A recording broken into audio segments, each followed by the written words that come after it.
lorsqu'on lui a diagnostiqué un lymphome de Burkitt après l'ablation d'une boule au fond de la gorge, la vie de la jeune Nina a basculé. Face à cette épreuve, Fabien Roussel a fait preuve d'un immense soutien. Sa fille, présente dans l'émission au moment de l'entretien, a salué la force avec laquelle il l'avait accompagnée.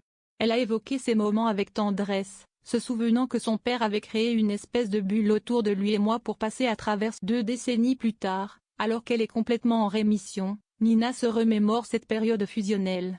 Une bulle où on est vraiment resté énormément ensemble. Pendant des mois et des mois, on ne s'est pas quitté, confie-t-elle avec émotion.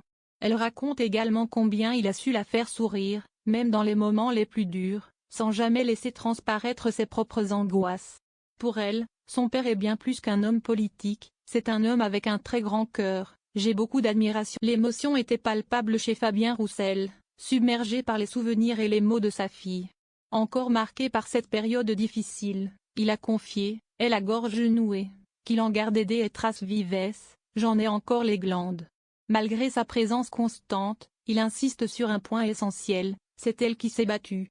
Il reconnaît la force de sa fille avant tout, soulignant qu'elle est la véritable héroïne de cette. Après avoir traversé cette épreuve à ses côtés, quasiment seul pour l'accompagner au quotidien, le député communiste n'a pas manqué de lui adresser des mots empreints de fierté et d'admiration. Elle a gagné et elle est rayonnante, elle est belle, elle est pétillante, et c'est ce que je souhaite à tous les enfants et tous les gens malades du cancer. Le public pourra découvrir l'intégralité de ce moment fort d'humanité le 1er juin 2025, lors de la diffusion complète de l'émission. À l'image de la fille de Fabien Roussel, certaines figures emblématiques ont elles aussi vu leur vie bouleversée par le cancer. Ce combat, même s'il laisse des traces, leur a permis de puiser une force nouvelle. Kate Middleton a ainsi secoué l'opinion publique en révélant, le 22 mars 2024, être atteinte d'un cancer.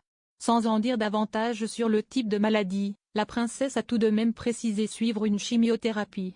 De son côté, le roi Charles III a lui aussi été confronté à cette épreuve. Le 5 février 2024, Buckingham Palace annonçait dans un communiqué que le souverain est touché par un cancer, sans dévoiler la nature exacte du diagnostic. Florent Pagny, quant à lui, se bat contre un cancer des poumons depuis 2022. Il avait dû mettre en pause sa tournée anniversaire pour se soigner et commencer un traitement par chimiothérapie.